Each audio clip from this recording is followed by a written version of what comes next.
नमस्कार मंडळी, कशा आहात तुम्ही सगळे? मजेत ना? तर तुम्हाला सर्वांना महाशिवरात्रीच्या खूप खूप मनापासून शुभेच्छा। तर आज मस्त असे साबुदाणा वडे बनवते। तर बटाटे उकडून घेतले, नंतर त्याच्यामध्ये ॲड केला साबुदाणा भिजवलेला, नंतर शेंगदाण्याचा कूट घातला, हिरवी मिरची घातली आणि नंतर त्याच्यामध्ये चवीनुसार मीठ घालून मस्त त्याला मळून घेतलं आणि बाजूला ठेवलं।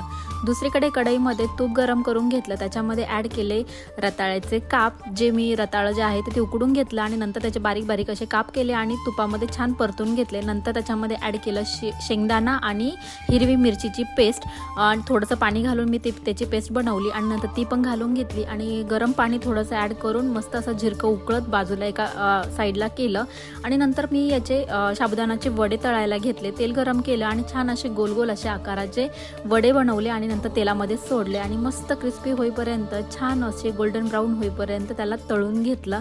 कसे वाटले मला नक्की सांगा, आवडलेच तर लाईक करा। बाय।